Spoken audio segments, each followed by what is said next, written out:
Hello, Titi. Hello. Hello, welcome to my YouTube channel, Chanel's Budget Inspired Meals, and today we are going to make some homemade pizza from scratch. Alright, so today's recipe is really easy. It takes just very simple ingredients that you probably already have in your shelves. I know a lot of the people in my food group are doing shelf timber September, where pretty much you use everything up in your pantry as often as possible to avoid taking, you know, extra grocery trips during the month so that you can save some money. So the first part in making pizza is that we're going to start off with the dough. Just is kind of like the foundation that you would need for pizza making. So for the dough, it requires yeast, and for that, for the yeast to do right, we're going to need about 1 1/3 cup of warm water. It doesn't have to be scalding hot or anything like that, but you're going to need warm water. To the warm water, you're going to add 2 tablespoons of honey. If you don't have honey, don't worry about it. You're also going to add 2 tablespoons of sugar. If you don't have honey, just add in additional tablespoons of sugar instead.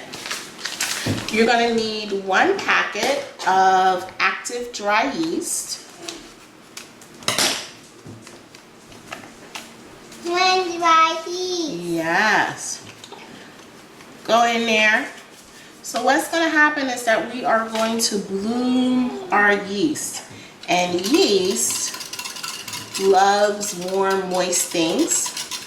And it loves warm, moist, sugary things like sugar and honey. So I like giving it a stir, get the water nice and cloudy. And as you can see, bubbles are starting to form at the surface, which means my yeast is activated. It's feeding on the sugar. You're going to want to give your yeast about a good 10 minutes to get fully bloomed and ready to go. So let it rest, let it chill out, let it do its thing, and we'll be right back for step number 2. Alright, so the 10 minutes has expired, and as you can see, we got like a nice frothy, bubbly mixture of the yeast water going. So what you want to do is get yourself a nice big bowl. In this bowl, you're going to have 4 cups of flour, 2/3 cups of oil. You can use olive oil, grapeseed oil, pretty much whatever oil you got in your house. I happen to have enough olive oil to do this. And 1.5 teaspoons of salt. At this point, if you wanted to add any other herbs and spices to your dough, now would be a great place to do it. Right now I'm just going to do plain, but a great addition would be maybe rosemary or thyme. That would be good too. So you have all this in your bowl. You're going to pour in your water yeast mixture. And I like to start stirring it slowly. Get like a nice mixture there. You can use your hands if you want. I don't feel like using my hands. I'm using my trusty spatula.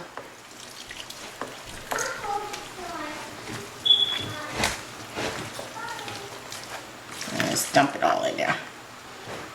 Get all that. And alright, so you want to fully incorporate this.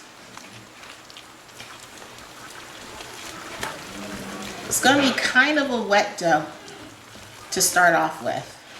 That's okay. It's going to get drier the more we work with it.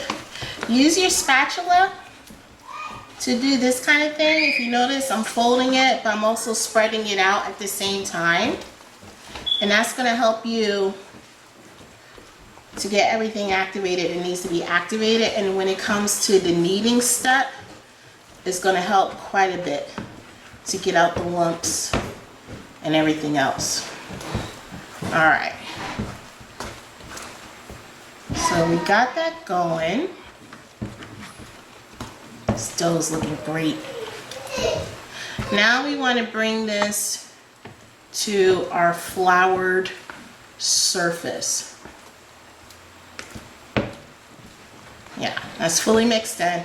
So get your flour surface prepared, and we'll start the next part in the dough making process. So we'll be right back. Alright, so I have my flour surface prepared. I have about 1 cup of flour here on the table. I'm going to take the contents of the bowl and scoop it all out.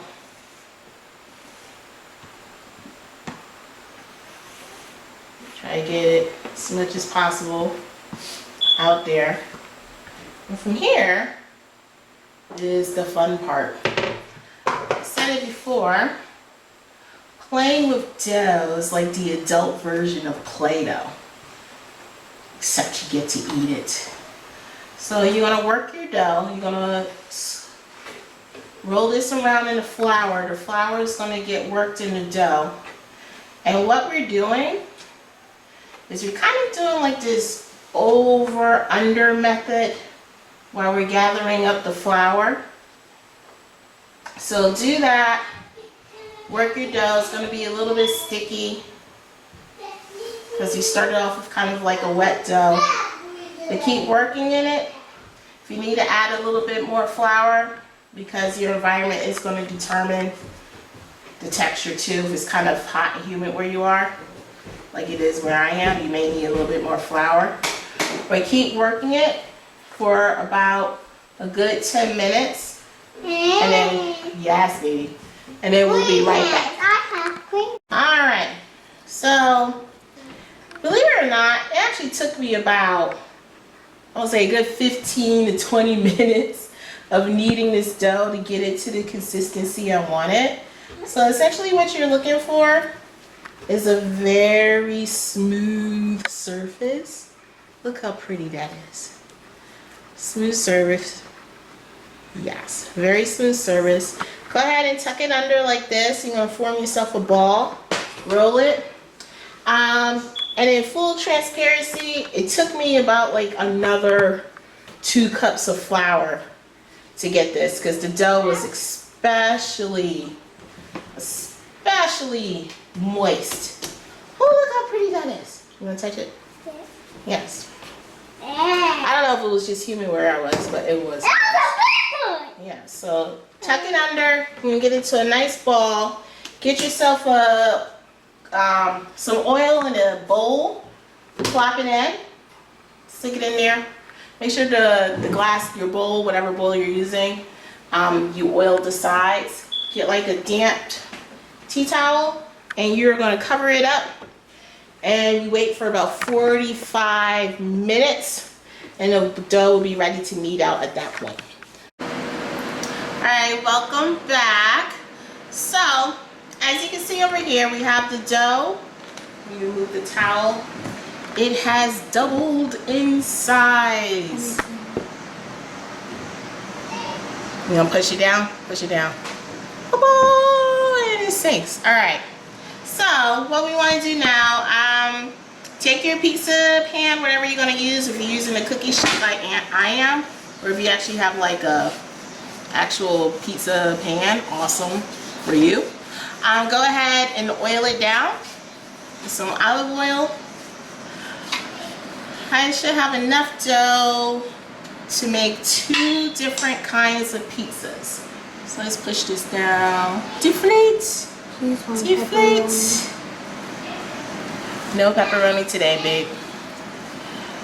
Let's see. That is about half. Let's cut. Alright. This is real easy. So just take your dough, place it in the center. And since I'm going to do a square shaped pizza, go ahead and begin to stretch out your dough to fill your pan. Oh, this dough feels so good.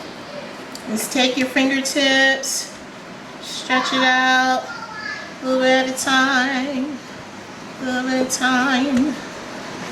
This is moving really fast. Normally I get a little bit more resistance, but not today.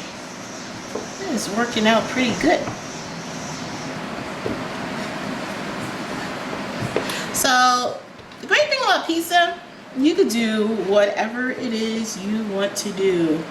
Today, I'm going to try to put in as many vegetables as possible on this pizza. And I am going to call it artisan to make it extra fancy. Take some olive oil really quick because you don't want your edges and stuff to be dry with your pizza. And brush your dough with the olive oil. Now this particular one, first pizza I'm making today, is going to be a chicken ranch one. So because I'm doing a chicken ranch, I am going to put some extra seasonings on this dough. And I think what I want to do is a little bit of crushed red pepper and something green. Oh, let's do thyme.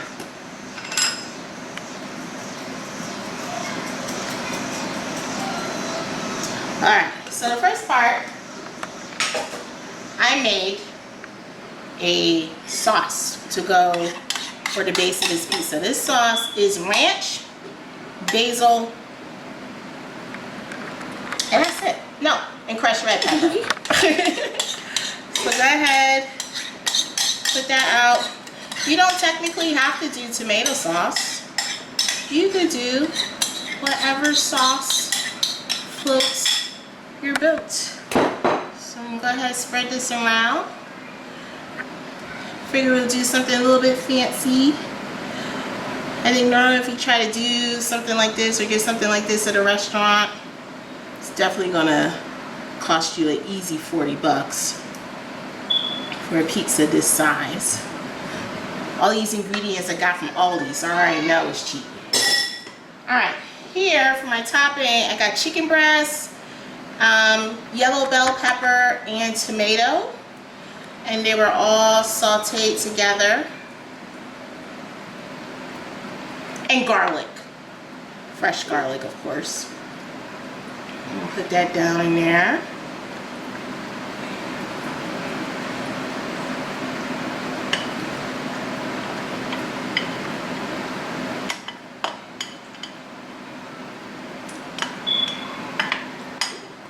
Let's spread this out.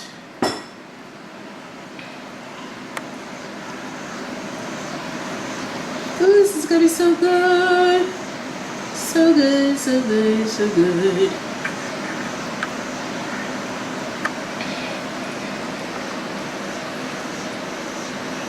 Alright.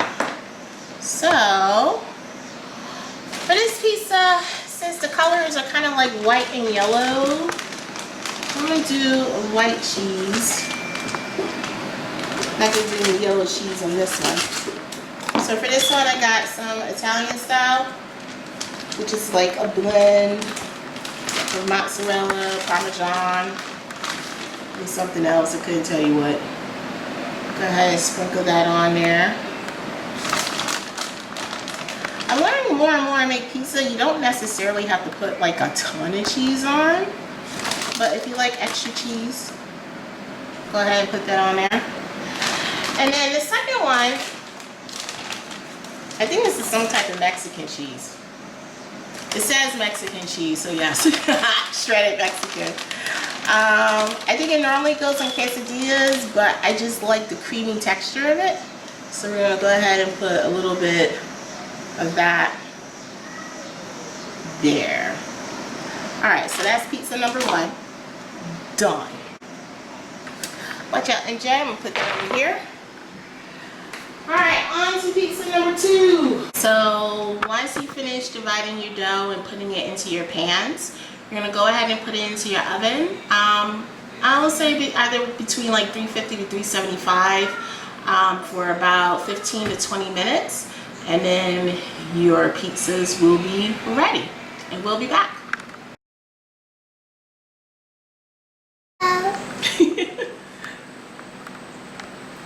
Alright, so the pizzas are done. On this side I have the bacon, caramelized onion, garlic pizza. On this side, we have the chicken ranch pizza. And I have my official taste tester, Tiana and MJ behind the camera. Which one do you want to try first, Tiana? Bacon! Alright. Ooh, is this still hot? Nope. Oh, that looks so pretty. Alright, Tiana needs a slightly smaller piece. Ooh, look at that crust. Give it. Can you see that? No, that's not for you, MJ. This one's Tiana's. Which one do you want, MJ? This one? I'll give you this whole side right here. Oh. I'm going to try this chicken ranch. Soraya, you want some pizza? Come here. Where you going, TT? How you like it? Well, she's not talking, so I guess that's it. Alright, this one's the chicken bacon ranch. Whoops. You see the crust came out looking really good. This one is for Soraya. Hot. Hot. Yummy. Alright, I'm gonna go for your small slice of the bacon. What do you guys think? Good. Good. You can see the underside of that. Really nice, even, thin pizza.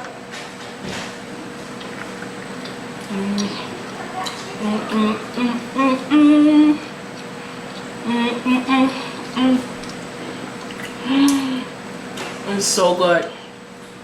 Alright, so thank you for joining me today, making pizza and some basic dough, which you can pretty much use for most things. But yeah, go ahead and try it at home. And let me know what you think with the comments. If you found the video helpful, don't forget to hit the like and subscribe buttons. Alright, everyone have a good one. Thanks.